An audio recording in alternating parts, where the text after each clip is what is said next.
Hello everybody, today Truth Detective here. I have another book review for you, and you have probably noticed that I read quite a lot, but what I feel is that I don't read enough, even though I read almost one book a week. And this was one of those books. It was 400 pages, and again from the guy that wrote Godfather, Mario Puzo.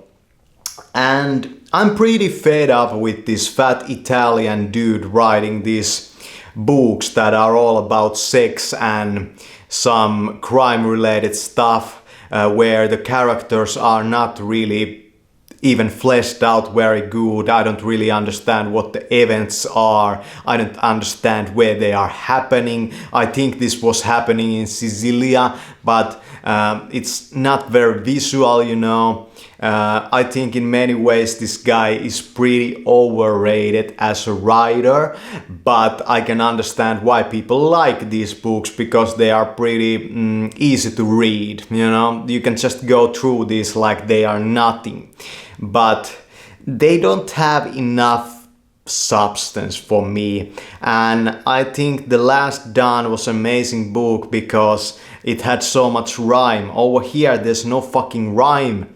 And the way that he writes, you can see on a grayscale how he goes in his career if you read all of the books like I have done at this point, except two, I think, is that you can see on a grayscale how he changed his style and how he went from The Godfather, that was a very kind of a working model of a story, into something that was stylistically better. This has better style than Godfather, like for sure. This is a more stylish way to write, but he has not reached the point yet that it's fleshed out completely. On a grayscale, The Last Dawn was the most amazing style that he was able to write in.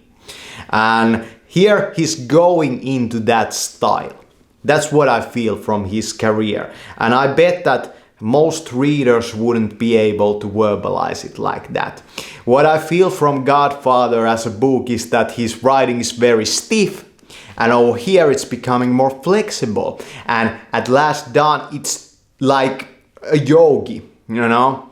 And this is something that also happens if you are a rapper or if you are a speaker, a public speaker. You become more eloquent. And that's what happened to his writing later on at his career. And it pinnacled at The Last Dawn. That's just my own opinion. You can disagree with that if you like this writer. What I don't like about this writer is that this book is so filled with fucking sex and, you know, these empty characters that are not really fleshed out, and you don't, yeah, like they are pretty filled also with his own bullshit, you know, like these earlier books. But let's see, I also have The Fortunate Pilgrim. That was his kind of the first book, I think, or the second book. And I'm gonna read that also, and it's sometimes in writers' careers that they change into bullshit, like in the middle kind of point in their career. What I would say from this writer is that he kind of lost himself after Godfather, and then he found himself again and kind of, you know, found that style and that rhyme, and it was amazing what he did at Last Dawn. That book is amazing and you should read that, like go ahead and read that. But the other books, you know, I don't think that you should even kind of spend your time with this writer except for that book. Of course you can read The Godfather, but it's not that important of a book. That's just my own opinion. Yeah. Thanks for watching this video. Mario Puzo, the Sicilian.